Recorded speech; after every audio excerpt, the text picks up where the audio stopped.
abogado Jofre Campaña, como procurador judicial de diario El Universo, ha presentado ayer ante el fiscal distrital Antonio Gagliardo una denuncia por prevaricato y falsedad ideológica contra el abogado Juan Paredes Fernández, juez de primera instancia en el juicio penal que sigue el presidente de la República contra ese diario, sus directivos y Emilio Palacio. Abogado, buenos días, bienvenido a Contacto Directo. Buenos días, muchas gracias.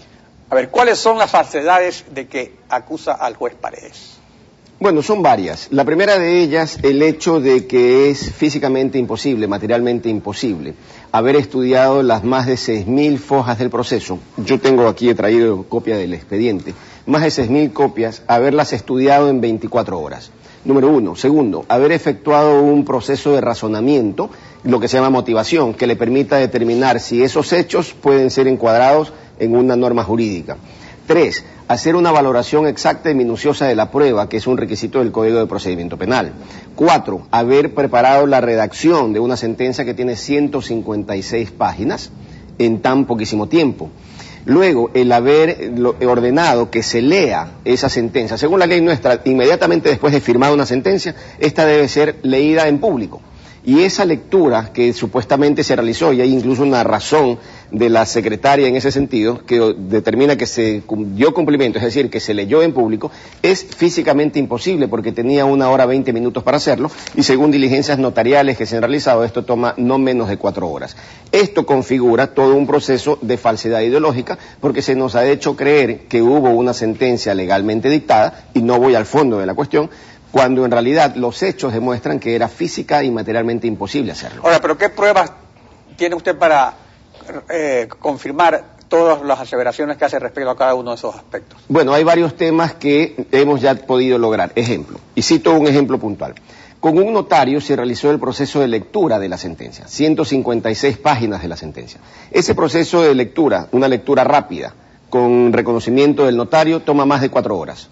Cuando se dictó la sentencia el día 20 de julio, 4 de la tarde con 12 minutos, la sentencia fue notificada y apareció ya en casilleros judiciales a las 5:30 de la tarde. Es decir, en 1 hora 20 minutos supuestamente se dio lectura a todo, cuando notarialmente se ha comprobado que eso toma no menos de 4 horas. Hay una evidente falsedad en lo que se ha dicho, falsedad además que se agrava cuando la propia secretaria sienta una razón, es decir, da fe pública de que efectivamente se procedió a esa lectura. Esto, en nuestra opinión, constituye una conducta absolutamente falsa, irregular, que configura lo que en derecho penalmente se denomina falsedad ideológica. Ahora, esto, ¿cuánto tiempo fue que tomó él, desde que terminó la audiencia hasta que él notificó la sentencia, cuántas horas transcurrieron? Pasaron 25 horas con 30 minutos. La diligencia terminó a las 4 de la tarde del día 19. Pero mira algo interesantísimo. Inmediatamente después de terminada la audiencia, que duró aproximadamente 6 horas, debió efectuarse la transcripción de la audiencia. Y yo tengo en mis manos las 85 páginas de esa transcripción. Pero mire usted que el apuro, cuando se hacen las cosas de esta forma, permite que se cometan muchos errores. La página 2 de este acta cita 2 artículos, el 372 y el 373 del Código de Procedimiento Penal. Estos artículos que están aquí copiados, transcritos, no son los artículos que se leyeron en la audiencia, son otros artículos. Estos de aquí son artículos que ya están derogados del Código Penal viejo. ¿Cómo se puede entonces explicar que en una audiencia se leen los artículos vigentes y que al realizar... O sea, la audiencia se leyeron los correctos. Y en el acta aparecen artículos derogados? Es decir, alguien tiene que explicar esto. Pero vamos al tema de fondo. Se supone que para que el juez pueda realizar una sentencia, tiene que necesariamente estudiar, no leer, ni revisar, ni acordarse, estudiar los argumentos de las partes, que son los medulares, por eso hay una audiencia. Si la audiencia duró 6 horas, la transcripción es imposible que haya durado menos de 6 horas. De hecho, debe haber durado mucho más, 9, 10 horas, fácilmente. Entonces, si el juez no contaba con esta acta, ¿cómo es que pudo realizar el proceso de razonamiento para redactar, imprimir esta sentencia de 156 páginas? Es físicamente imposible.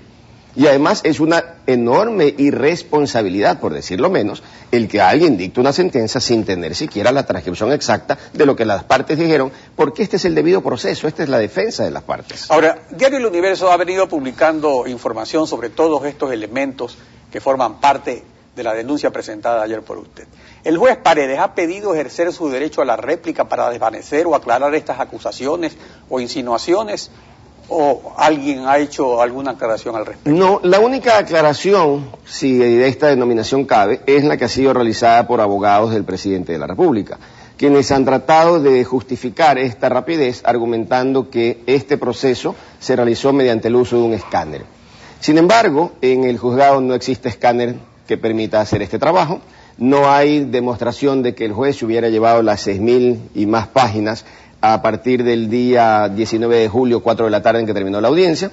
De haberse llevado esto, tendría que haber una providencia judicial que lo autorice, número uno. Número dos, está prohibido para cualquier persona, jueces incluidos, llevarse los expedientes a su domicilio y trabajarlos. Esto es totalmente irregular.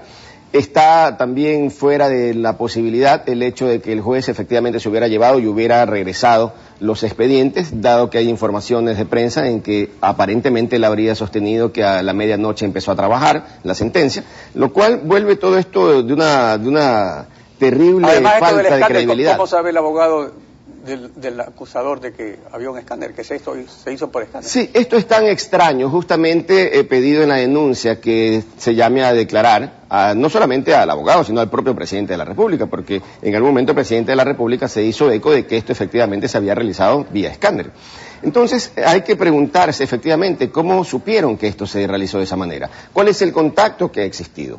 Y justamente esto nos lleva a diseñar y a preparar una serie de diligencias y actuaciones para utilizarlas dentro del juicio que nos permitan descubrir algo que es fundamental, la verdad. Ahora, el viernes pasado, por orden judicial, se clonó el disco duro del juzgado 15º de garantías penales, donde está registrado el texto original de la sentencia. Ahora, ¿qué evidencia se pueden encontrar en ese clon de las acusaciones que ha presentado usted en su denuncia ante el fiscal? El disco duro en una computadora permite, y haciendo un símil, encontrar el ADN de esta sentencia.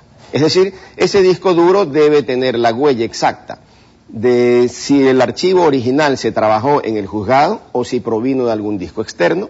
2, cuánto tiempo estuvo abierto el sistema operativo. 3, cuánto tiempo se trabajó el archivo de esta sentencia. Y, según información técnica que he podido en estos días ir recabando, hasta se podría descubrir, dependiendo de cuán sofisticados son los equipos para el análisis, hasta se podría descubrir el origen del computador en el que la sentencia fue redactada, en el evento de que no se hubiera redactado en el propio juzgado.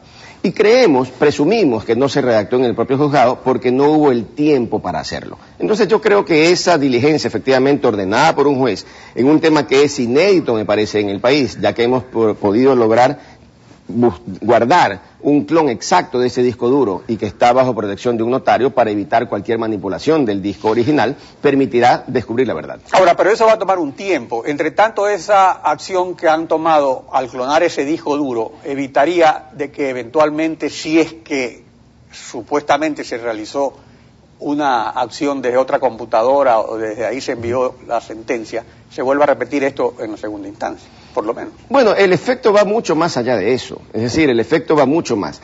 Piense usted lo que significaría para el país que se dicte una sentencia en segunda instancia, o luego en casación, o luego en revisión, o luego en extraordinario de protección en la Corte Constitucional, que tuviera que discutirse una sentencia en el evento de que se comprobara conforme a derecho que no fue realizada por el juez. Es decir, tendríamos un elemento que provocaría una nulidad evidente por provenir de un delito. Por eso es que esta acción penal no busca únicamente la sanción en el evento de que se compruebe que un delito existe, sino que es sentar y dejar la base para una eventual nulidad del juicio principal. ¿Por qué? Porque se habría partido de un delito, que es justamente lo que nos interesa investigar y descubrir, y de descubrirse que se sancione. Abogado, gracias por su participación en Contacto Directo. A usted, muchísimas gracias.